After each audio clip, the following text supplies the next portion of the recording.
자, 다음은 지금처럼 이렇게 스퍼기어를 작업했고, 그리고 치수 기입하고, 그리고 선 종류, 그리고 선 굵기. 자, 이런 부분들 작업했다 그러면 이제 스퍼기어에 대한 표, 요목표를 한번 작업해 보도록 하겠습니다. 자, 요목표 작업은 그냥 CAD에서도 표를 그리는 기능이 별도로 있습니다. 테이블이라는 기능이 별도로 있지만 그 테이블이라는 기능은 주어진 형식에 대해서만 작업이 가능하고 조금이라도 그 틀을 벗어나게 되면은 주어진 형식에 대한 틀이 조금이라도 벗어나게 되면은 표 작업이 만만치 않거든요. 그래서 일반적으로는 많이 쓰는 게 그냥 선 그려가지고 간격 띄우고 자르고 그리고 글자를 입력하는 방법을 많이 활용을 합니다. 자, 그러면은 그거에 대한 내용들 한번 체크해서 보도록 하겠습니다. 자, 먼저 표를 그리려면은 먼저 기준선이 하나 필요합니다. 그래서 L하고 엔터해서 자, 대략적으로 이렇게 수평선 하나를 대략적으로 그리고요. 그리고 수직선도 대략적으로 이렇게 하나를 작업을 하도록 하겠습니다. 자, 그런 다음에 이 수평선과 수직선에 대해서 간격 띄우기를 실행하겠습니다. O하고 엔터에서 간격 띄우기 한 40 정도 할까요? 예, 그래서 이 선을 40 띄우고 이 선도 40을 띄우도록 하겠습니다. 너무 클까요? 예, 좀 크다고 지금은 기준이기 때문에 나중에 좀 크다라고 생각되면은 다음부터는 이 표를 갖다가 좀 줄이시면 될 것 같고요. 엔터, 엔터. 이번에는 8 정도로 해서 이제 수평선들을 위쪽으로 쭉 간격을 띄우도록 하겠습니다. 그래서 아래쪽 선부터 해서 이렇게 선 클릭하고 방향 찍고 선 클릭 방향 찍고 선 클릭 방향 찍으면서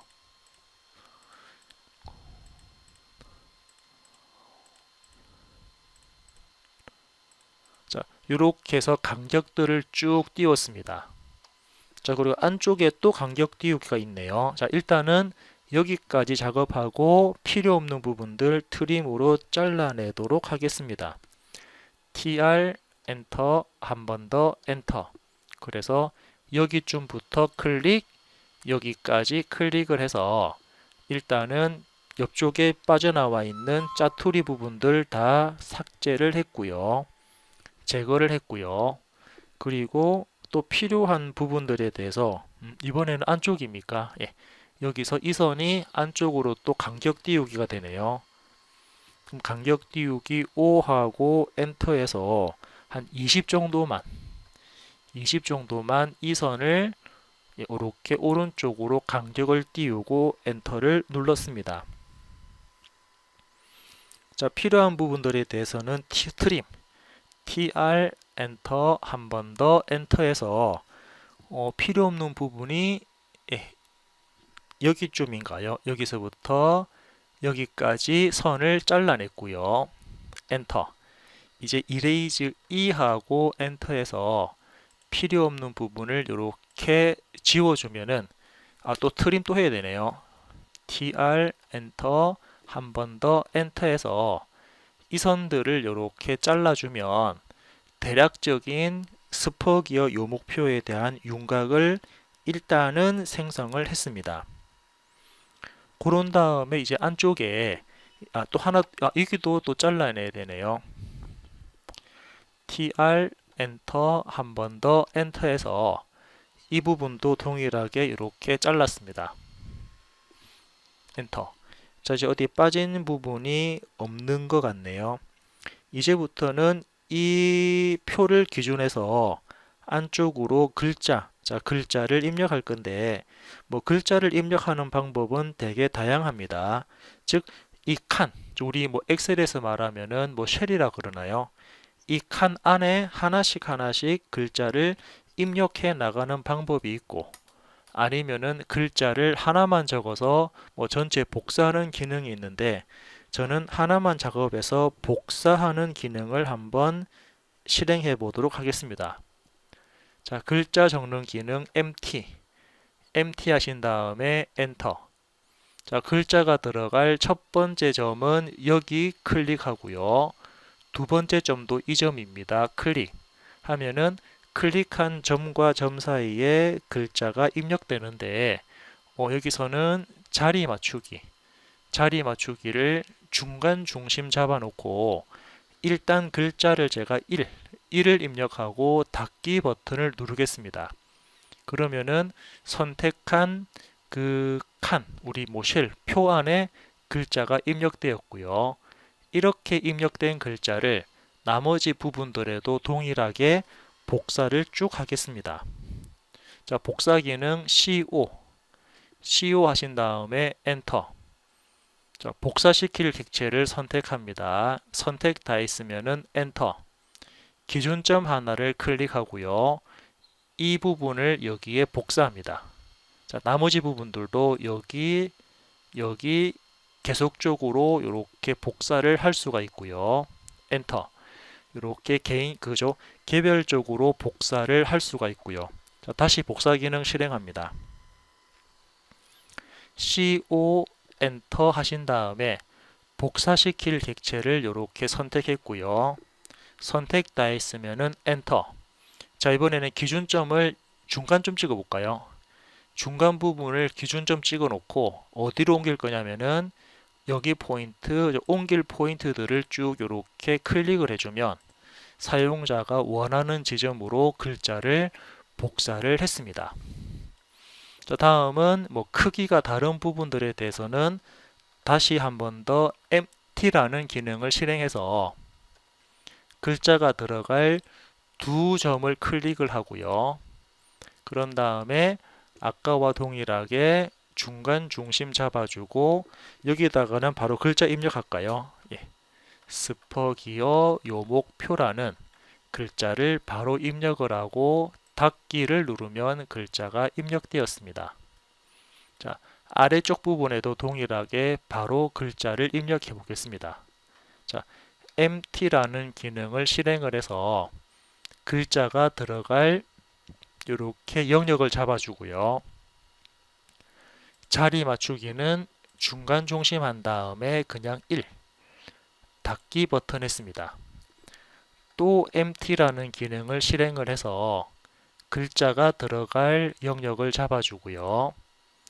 자리 맞추기는 중간 중심 그리고 기본값 그냥 1만 주고 닫기를 했습니다. 자, 나머지 부분들은 그냥 복사를 해도 되겠네요. 카피. 자, CO 카피합니다. 그래서 사용자가 선택한 글자를 사용자가 지정하는 각각의 기준점과 옮길 점들을 이용을 해서 이렇게 복사를 다 했고요. 이제부터는 이 글자들에 대해서 편집하면서 그 글자를 더블 클릭 편집하면서 형상을 바꿔주면 될 것 같습니다. 자, 그래서 이제부터 더블 클릭하면서 사용자가 글자를 변경해 보도록 할게요. 여기 이 부분은 품번이 들어갑니다. 자, 그리고 닫기 버튼 눌러도 되고 아니면은 빈 바탕을 클릭해도 이렇게 형상이 변경이 되고요. 더블 클릭해 가지고 그죠?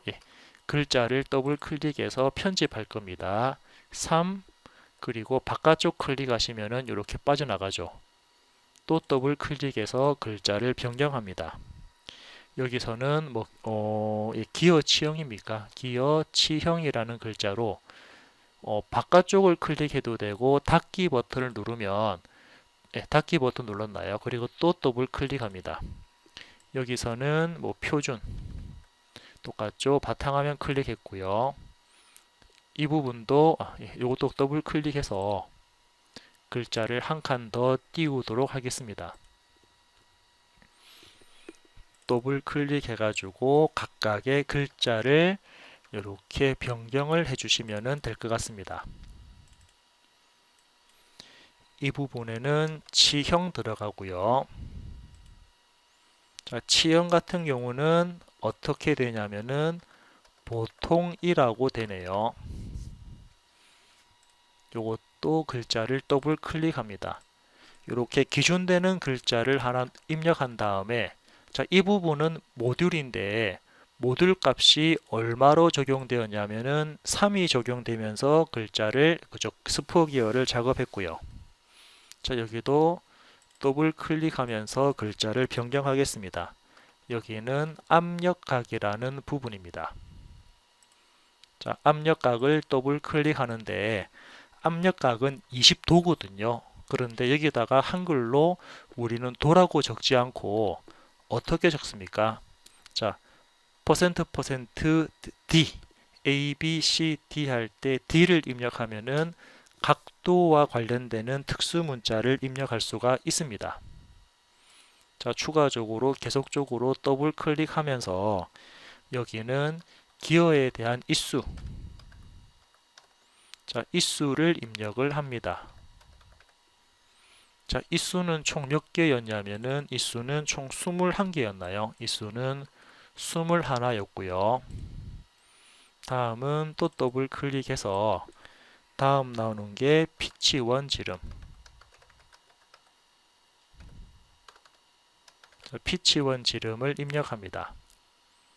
더블 클릭해서 피치1 지름은 우리 보통 P, C, D 해서 %C. 자, 피치1 지름은 63이었고요. 또 더블 클릭해 가지고 이번에는 전체 이높이. 자, 전체 이높이를 입력합니다. 전체 이높이는 얼마냐면은 6.75라는 값이 들어가고요. 그리고 여기서는 이번에는 뭐 다듬질 방법. 네. 자, 다듬질 방법이라 그래서 뭐 가공 방법이라고 보시면 되겠는데 다듬질 방법은 여기서는 호부절삭. 호부절삭이라고 입력을 했고요. 마지막으로 이 부분에 대한 글자를 뭐 정밀도라 그럴까요? 자, 정밀도는 어떻게 정밀도를 주냐면 KS. 자, 기계가 B니까 KSB 1405를 기준으로 해서 5급. 자, 이렇게 정밀도를 입력을 했습니다. 자, 그러면은 왼쪽에 스포기어를 그리면 오른쪽에 이 스포기어에 대한 뭐 대략적인 개념이라든지 설명이 들어가야 되니까 그거에 대한 내용들이 일단은 쭉 들어왔고요.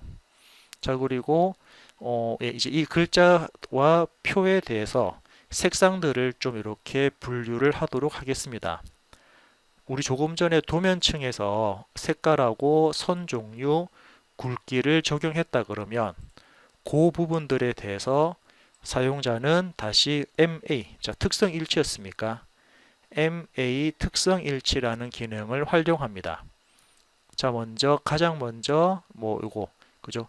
가는 선, 사용자는 가는 선을 클릭을 하고 그리고 제일 많은 것처럼 여기서부터 여기까지 전체 다 가는 선으로 변경을 하겠습니다.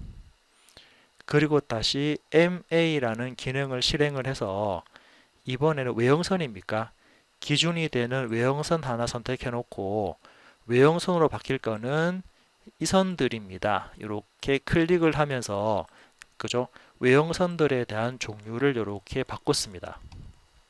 즉 MA라는 기능을 특성일치라는 기능을 활용할 때는 조금 전처럼 하나씩 하나씩 클릭을 해도 되지만 가장 많은 부분들을 한꺼번에 변경을 해놓고 그저 하나씩 또 이렇게 변경하는 부분도 하나의 방법이라고 체크를 해주시면 되고요.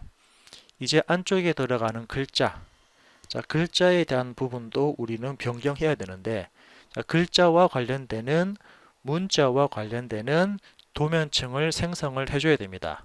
그래서 다시 도면층을 생성해 볼까요? LA 하신 다음에 엔터. 자, 이번에는 문자가 들어갈 도면층을 하나 생성하도록 하겠습니다. 새로운 도면층을 만드는데 지금 만드는 도면층은 문자라는 그 문자 글자가 들어갈 도면층입니다. 자, 문자 도면층은 색상이 노란색이고요. 확인. 그리고 일반적인 실선인데 노란색 같은 경우는 제가 0.25, 노란색은 0.25로 이렇게 세팅을 해주겠습니다. 그러면 문자와 관련되는 도면층이 생성되었으니까 방금 작업한 이 글자들을 이제 도면층별로 다시 분류를 하겠습니다. 그러면 먼저 기준되는 형상을 하나 선택해 줘야 되거든요. 그래서 기준되는 글자를 먼저 하나 클릭해 놓고, 자, 이 글자는 가는 선이 아닌 문자로 바뀌어라. 키보드 ESC 누르면은 이 글자가 그죠? 이렇게 문자로 바뀌었고요. 나머지 부분들에 대해서는 특성 일치를 실행합니다. MA 하신 다음에 엔터. 자, 원본 객체를 선택하고요. 바뀔 부분들은 이 글자입니다. 그래서 이 글자 부분을 이렇게 차례대로 그죠? 이렇게 선택을 해주거나 글자를 하나씩 하나씩 선택을 해주는 방법이 있고요. 아니면은 대충 여기쯤부터 대충 여기까지 이렇게 하나의 범위, 자, 하나의 범위를 선택해 주게 되면은 전체적으로 다 같이 변경을 할 수가 있습니다. 자, 지금처럼 표를 만들었다 그러면 위쪽에 있는 이 글자가 좀 작다라는 생각이 드네요. 그러면은 글자에 대한 크기도 우리는 변경이 가능하죠. 어떻게 수정했습니까? 그렇죠. 더블 클릭. 글자 더블 클릭하신 다음에 변경하고자 하는 글자를 마우스로 드래그 해놓고 드래그한 글자에 대해서 크기를 대략적으로 입력하신 다음에 엔터를 하게 되면은 아니면은 다시 크기를 입력하고 엔터 누르면 글자가 이렇게 크기가 변경되는 걸 볼 수가 있습니다. 문자 닫기 버튼 누르면 대략적으로 이렇게 스퍼기어와 그리고 우리 요목표까지 같이 작업을 끝냈고요. 자, 이제 추가적으로 여기에 기하공차, 자, 기하공차 한번 입력해 보겠습니다. 자, 기하공차를 입력하려면 먼저 기준되는 부분이 필요한데, 자, 기준되는 부분에 대한 우리 선, 자, 이렇게 선을 하나 뽑겠습니다. 자, 지시선이라고 그러는데요. 자, 지시선 LEAD, 자, 지시선 뽑겠습니다. LEAD 하신 다음에 엔터. 그래서 선이 들어갈 첫 번째 점을 클릭을 하고 수직 방향으로 두 번째 포인트를 클릭하고 이때는 그냥 엔터, 엔터, 마지막에 없음을 하게 되면은 그냥 일반적인 선만 그려집니다. 자, 이 상태에서 이제 이 앞쪽에, 자, 앞쪽에 지금은 화살표가 아닌 삼각형 기호가 들어가야 되거든요. 그러면 이 화살표, 자, 화살표도 더블 클릭해 볼까요? 화살표를 더블 클릭하면은 지금처럼 이렇게 더블 클릭한 부분에 대한 창이 뜨는데 사용자가 클릭한 화살표에 대해서 화살표를 닫고 체험하지 말고 옆쪽에 메뉴를 확장해서 어떻게 표시할 거냐면은 여기 데이텀 삼각형, 그죠? 데이텀 삼각형 기호를 클릭을 하고 창을 닫아주면 이렇게 데이텀 기호를 표시할 수가 있습니다. 이제 앞쪽에 이제 사각형 들어가서 D라는 기호가 들어갈 건데 그 기호에 대한 기능은 톨러런스 공차 기능입니다. TOL 엔터.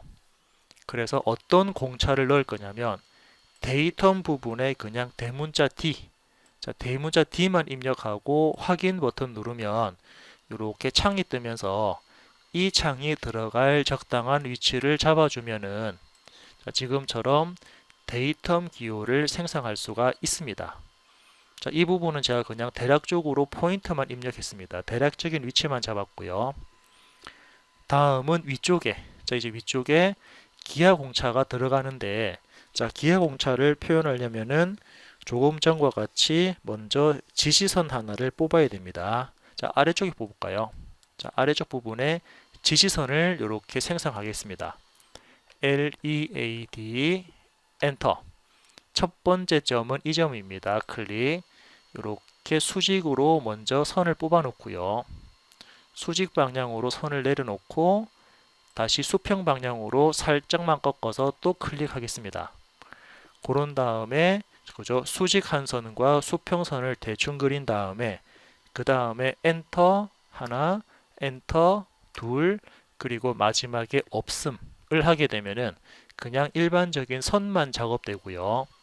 이 상태에서 조금 전과 같은 방법으로 톨러런스 TOL 입력하시고 엔터, 그리고 이때 이제부터 기하 공차가 들어갑니다. 기호란을 클릭하신 다음에 기호는 흔들림 들어가고요. 이때 공차값을 0.019, 그리고 데이텀에 대한 기준 기호 D를 입력하고 마지막에 확인 버튼 누르면 이렇게 표가 뜨죠. 그래서 이 표도 마찬가지로 사용자가 적당한 위치에 이렇게 잡아주고 클릭을 해주면 기하 공차까지 입력된 모습을 볼 수가 있습니다. 자, 이렇게 해서 스포 기어를 대략적으로 한번 작업을 해봤습니다.